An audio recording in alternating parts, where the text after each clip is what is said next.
السلام علیکم ناظرین۔ اسلامی سال کا پہلا مہینہ محرم الحرام کا مہینہ چل رہا ہے۔ یہ مہینہ بہت ہی عظمت و برکت والا مہینہ ہے۔ اسی مہینہ میں حضرت امام حسین نے دین حق کو بچانے کے لیے اپنی اور اپنے پریوار کی گردنیں کٹا کر دین اسلام کو بچایا ہے۔ اسی مہینہ میں حضرت امام حسین نے اپنے 6 ماہ کے لخت جگر کی گردن کٹائی ہے۔ دوستو، آئیے ہم سب مل کر دعا کرتے ہیں کہ اللہ رب العزت محرم الحرام اور حضرت امام حسن و حسین کے صدقے ہمارے مرحومین کی مغفرت فرمائے، آمین۔ دوستو، آئیے ہم جانتے ہیں کہ اللہ کے پیارے نبی حضرت محمد صلی اللہ تعالی علیہ وآلہ وسلم حضرت امام حسن و حسین سے کتنی محبت فرمایا کرتے تھے۔ ایک دفعہ امام الانبیاء حبیب کبریا صلی اللہ تعالی علیہ وسلم نماز پڑھا رہے تھے۔ حضرت امام حسین رضی اللہ تعالی عنہ کا بچپن کا زمانہ تھا۔ آپ حجرہ فاطمہ سے نکلے اور مسجد میں آ گئے۔ سرکار دو عالم صلی اللہ تعالی علیہ وسلم سجدہ فرما رہے تھے اور امام علی مقام امام حسین رضی اللہ تعالی عنہ آپ کے پشت انور پر بیٹھ گئے۔ شہنشاہ دو عالم صلی اللہ تعالی علیہ وسلم نے سجدہ طویل کر دیا۔ میرے آقا علیہ الصلوۃ والسلام نے اپنے سجدہ کو لمبا کر دیا۔ پھر امام علی مقام خود بخود پشت انور سے نیچے اترے اور آپ صلی اللہ تعالی علیہ وسلم نے سجدے سے سر مبارک اٹھا لیا۔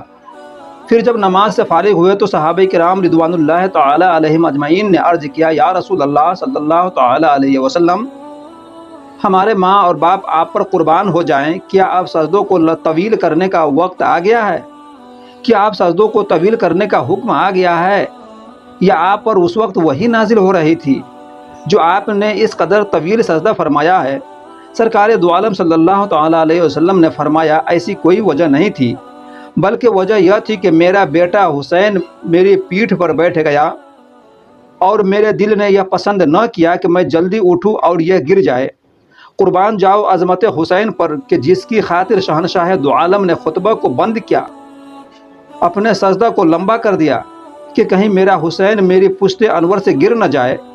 کروڑوں سلام ہو اس حیدر کرار کے دل بند پر، فاطمہ کے نور نظر پر، کہ جس نے نانا کے سجدے کا حق ادا کر دیا، جس نے میدان کرب و بلا میں ہی وہ سجدہ کیا۔ عرش والوں نے حسین کو سجدہ کرتے دیکھا، فرش والوں نے حسین کو سجدہ کرتے دیکھا، چشم فلک نے دیکھا، تلواروں کے سائے میں سجدے کرتے دیکھا، تیروں کے بارش میں سجدہ کرتے دیکھا۔ حسین کے نانا نے جب سجدہ کیا تو سجدہ دراز کرنے کے بعد سر انور کو اٹھا لیا، مگر حسین نے جب سجدے میں سر رکھا تو پھر نہ اٹھایا۔ سر کو جھکتے ہوئے سب نے دیکھا لیکن اٹھتے ہوئے کسی نے نہیں دیکھا۔ حسین کے نانا نے حسین کے لیے سجدہ لمبا کر دیا، مگر قربان جاؤ حسین کے نانا کے دین کے لیے، حق و صداقت کی سربلندی کے لیے، حدود اللہ کے تحفظ کے لیے 18 سال کے نوجوان بیٹے کی لاش اٹھائی، 6 ماہ کے بچے کی تربیت بنائی، جس نے عظمت اسلام کی خاطر زر دیا، گھر دیا، سر دیا، جس نے عباس بھائی کو گلے لگا کر شہادت کی اجازت دی، جس نے بھائی حسن کی یادگار میں قاسم کو اپنے ہاتھ سے دولہا بنایا اور خدائے تعالیٰ کی راہ میں قربان کر دیا، جس کی بہن نے اون و محمد جیسے بیٹے کو خاک و خون میں تڑپتے ہوئے دیکھا تو سجدہ شکر ادا کیا، جس کی کمائی اسلام کے کام آئی۔ اسی طرح شہنشاہ دو عالم صلی اللہ تعالی علیہ وسلم تشریف فرما تھے اور آپ کی آغوش مبارک میں دونوں شہزادے جلوہ فگن ہیں۔ ایک آپ کا بیٹا ابراہیم اور ایک آپ کا نواسہ امام حسین تھے۔ آپ دونوں شہزادوں سے پیار فرما رہے تھے، کبھی اپنے بیٹے سے محبت کرتے ہیں اور کبھی اپنے نواسہ حسین کو سینے سے لگاتے ہیں۔ یہ دونوں ہی گلشن نبوت کی بہار تھے، دونوں ہی چبرستان رسالت کے مہکتے ہوئے پھول تھے۔ آغوش رسول میں خوشی و مسرت کا دوسرا جہان آباد تھا، آپ کے گود مبارک میں دوہرا جہان تھا۔ اسی عالم وجد و کیف میں جبریل علیہ السلام حاضر ہوتے ہیں اور عرض کی، یا رسول اللہ صلی اللہ تعالی علیہ وسلم، آپ کے دونوں شہزادوں میں سے ایک کو واپس لینا چاہتا ہے۔ آپ نے عرض کیا، جبریل، اللہ تعالیٰ دونوں میں سے کس کو واپس لینا چاہتا ہے؟ جبریل نے عرض کی، یہ معاملہ اللہ تعالیٰ نے آپ پر چھوڑ دیا ہے، جسے چاہے آپ رکھ لیں۔ امام الانبیاء صلی اللہ تعالی علیہ وسلم نے خیال فرمایا کہ اگر حسین کو واپس کرتا ہوں، اس کے جانے سے میری بیٹی کی گود خالی ہو جائے گی، حسن مصطفیٰ کا بازو کٹ جائے گا، اور اگر ابراہیم کو واپس کر دوں تو پھر اس کے جانے کا غم صرف مجھے ہی ہوگا۔ پھر بارگاہ خداوندی میں عرض کی، یا اللہ، میں اپنے بیٹے کے غم کو تو برداشت کر سکتا ہوں، मगर अपनी नूरे नज़र लगते जिगर की गोद खाली होती नहीं देख सकता। ऐ अल्लाह ताला मेरा इब्राहिम ले ले। और फिर 3 रोज़ बाद फर्जंदे रसूल सैयदना इब्राहीम अलैहिस्सलाम का विसाल बाकमाल हो गया। तो दोस्तों आगे हम बताते चले, इसी तरह माह रमज़ानुल मुबारक की आखिरी तारीख थी। हसनैन करीमैन का बचपन का ज़माना था। सैयदतुन निसाउल आलमीन रज़ियल्लाहु ताला अन्हा उम्मुर खानादारी से फारिग होकर नमाज के लिए मुसल्ला बिछाती हैं। इधर दोनों शहजादे वालिदा मोहतरमा की खिदमत अक़दस में हाजिर होकर अर्ज़ करते हैं, अम्मी जान, सुबह ईद का दिन है, मदीने के लोगों के बच्चे नए नए लिबास पहनेंगे, क्या इमामुल अंबिया के नवासे नए कपड़े नहीं पहनेंगे? बच्चों के सवाल से माँ की ममता तरफ गई।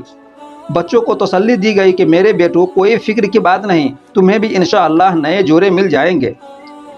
सैयदतुन निसाउल आलमीन ने नमाज से फारिग होकर बारगाह रब्बुल इज़्ज़त में दस्ते सवाल दराज किया और अर्ज़ किया, या मौला, तेरे नबी के नवासों ने मुझसे नए कपड़े मांगे हैं। ऐ मौला, मैंने उनसे वादा कर लिया है। ऐ मेरे मौला, मेरे उठे हुए हाथों की लाज रख। फिर नमाज फ़जर के बाद दुआ मांग कर जब फारिग हुई तो किसी ने दरवाज़ा खटखटाया। पूछा, कौन? आने वाले ने जवाब दिया, अहले बैत का दर्जी शहजादों के लिए नए नए कपड़े लेकर आया है। सैयदा ने वह कपड़े ले लिए और दोनों शहजादों को पहना दिए। सरकार दो आलम सल्लल्लाहु ताला अलैहि वसल्लम तशरीफ़ लाए तो फरमाया, बेटी, क्या तुम्हें मालूम है कि यह कपड़े लेकर कौन आया था? अर्ज़ किया, अब्बा जान आप ही बता दें। तो आपने फरमाया, वो जिब्रील अमीन थे जो खुदाए ताला की तरफ से जन्नत से कपड़े लेकर हाजिर हुए थे। हज़रत हसन और हुसैन रज़ियल्लाहु ताला अन्हुमा ने तख्तियाँ लिखी, फिर आपस में एक दूसरे से कहा कि मेरा ख़त अच्छा है। यह फ़ैसला कराने के लिए रहमतुल लिल आलमीन ख़ातमुन नबिय्यीन सल्लल्लाहु ताला अलैहि वसल्लम की बारगाह मुक़द्दसा में हाजिर हो गए और अर्ज़ किया, नाना जान, आप फ़ैसला फरमाएँ कि हम दोनों में से ख़त किसका अच्छा है। आका अलैहिस्सलातु वस्सलाम ने फरमाया, जाओ अपने अब्बा जान अली के पास चले जाओ और उनसे फ़ैसला कराओ। फिर हज़रत अली मुर्तज़ा रज़ियल्लाहु ताला अन्हु के पास हाजिर हुए और अर्ज़ किया, अब्बा जान, आप फ़ैसला फरमाएं कि ख़त किसका अच्छा है। उन्होंने कहा, अपनी अम्मी जान के पास जाओ और उनसे फ़ैसला कराओ। दोनों शहजादे सैयदतुन निसाउल आलमीन की खिदमत आलिया में अर्ज़ करने लगे, अम्मी जान, हमारी तख्तियाँ देख कर फ़ैसला फरमा दीजिए कि ख़त किसका अच्छा है। सैयदा ने सोचा कि अब किसको अच्छा कहूँ, अब किसको कहूँ कि तेरा ख़त अच्छा है। उन्होंने फरमाया कि शहजादो, मेरे पास 7 मोती है, मैं उनको तुम्हारी तख्तियों पर फेंकती हूँ। जिसकी तख्ती पर 4 मोती गिर गए उसका ख़त ज़्यादा अच्छा होगा।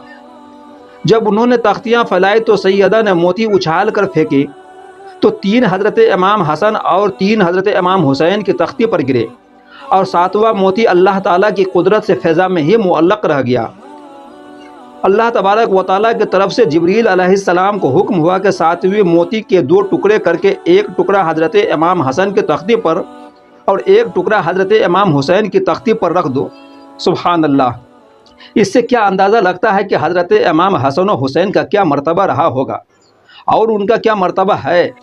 एक मर्तबा सरकार दो आलम सल्लल्लाहु ताला अलैहि वसल्लम का एक सहाबी हरनी का बच्चा पकड़ कर लाया और आपकी बारगाह में बतौर नजराना पेश कर दिया।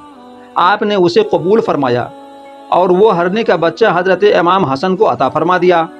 आप खेलते खेलते घर पहुँचे तो हज़रत इमाम हुसैन ने अर्ज़ की, भाई जान, हरनी का बच्चा मुझे दे दो। उन्होंने कहा, जाओ तुम भी नाना जान से ले आओ। इमाम हुसैन नाना जान की खिदमत में हाजिर हुए और अर्ज़ किया, नाना जान, मुझे भी हरनी का बच्चा अता फरमाओ। हरनी का बच्चा तलब करते हुए करीब था कि आप रो पड़ते, मगर देखते क्या है कि जंगल की तरफ से एक हरनी दौड़ती हुई चली आ रही है और फिर सरकार दो आलम सल्लल्लाहु ताला अलैहि वसल्लम के हुजूर में हाजिर होकर अर्ज़ गुजार हुई कि या रसूल अल्लाह, पहला बच्चा जो आपके पास पहुंचा वो भी मेरा था, अब यह दूसरा बच्चा मैं खुद लेकर हाजिर हुई हूँ, इसे भी आप कबूल फरमा लीजिए। मैं अपने बच्चों की जुदाई तो बर्दाश्त कर सकती हूँ, लेकिन तुम्हारे हुसैन का रोना मैं बर्दाश्त नहीं कर सकती। इससे क्या अंदाज़ा चलता है कि हमारे आका अलैहिस्सलातु वस्सलाम अपने नवासा हज़रत हसन और हुसैन से कितनी प्यार करते थे। तो इसी तरह हमारे वीडियो के साथ बने रहे। फिर मिलते हैं इंशाअल्लाह दूसरे वीडियो को लेकर। जब तक के लिए खुदा हाफिज़। अस्सलामु अलैकुम।